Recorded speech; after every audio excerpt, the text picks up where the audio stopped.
Maranhão, a 370 quilômetros da capital, São Luís, quase na divisa com o Piauí. Este candidato a vereador teve 168 votos na última eleição, mas na quarta zona da sexta sessão eleitoral, nenhum. Curioso é que ele vota lá. O senhor tem certeza que não errou o número? Com certeza. Marcilene foi fiscal voluntária em uma sessão eleitoral. Muitas vezes eu falava, pois se não compareceu a foto, você não pode confirmar.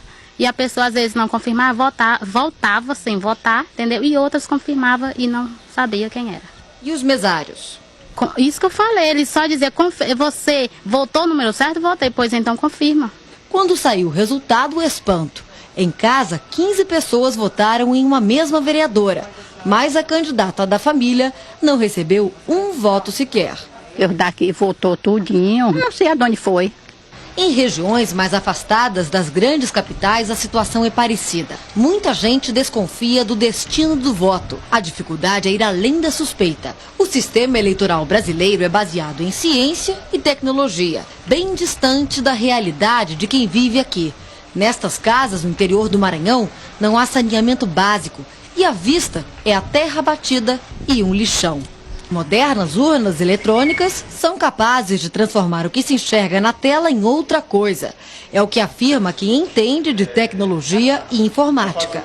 É possível você querer votar no candidato e a urna registrar que você votou em outro. Basta que arquivos programados para isso sejam colocados na urna eletrônica.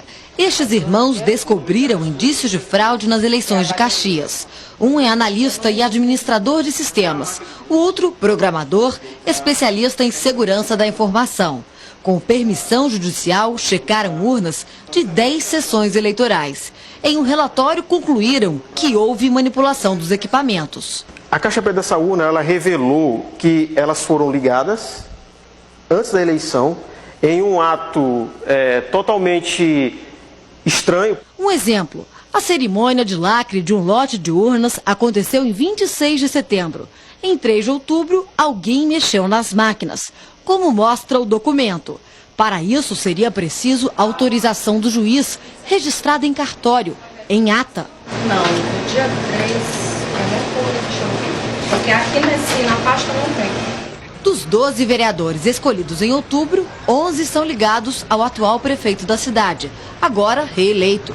Procuramos saber a opinião deles sobre as possíveis fraudes. Aquele compromisso não vai ter que sair. Esta é a lista de códigos digitais de uma urna no dia 15 de setembro. 10 dias após as eleições, os arquivos eram outros. Se houver algum programa estranho da Justiça Eleitoral, certamente está caracterizada a violação.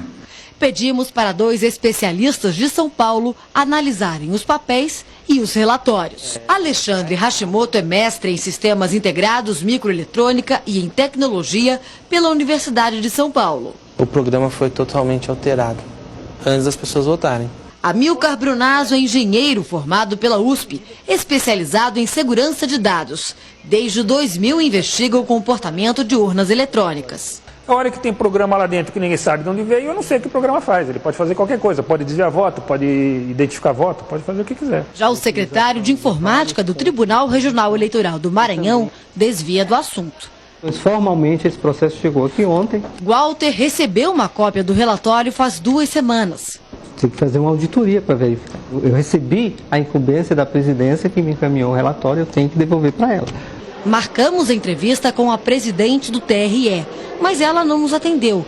No dia seguinte, fomos ouvi-la novamente. A senhora não quer falar? A Polícia Federal já instaurou o inquérito. As urnas serão remetidas ao CETEC, que é a nossa perícia técnica, são peritos oficiais. Constatando a violação, a Polícia Federal, então, tentará determinar a autoria. Os que supostamente tenham violado essa urna serão indiciados. Com relação à anulação das eleições, isso caberá ao Ministério Público Eleitoral e à Justiça Eleitoral. O presidente do TSE não quis dar entrevista. Por intermédio da assessoria de imprensa, justificou. Disse que não recebeu nenhuma denúncia de partido político, juiz, promotor ou advogado. E que nem mesmo foi comunicado sobre suspeitas de fraude por qualquer tribunal regional eleitoral. O secretário de Tecnologia da Informação do TSE aceitou conversar. Ele conhece o caso. A urna é inviolável?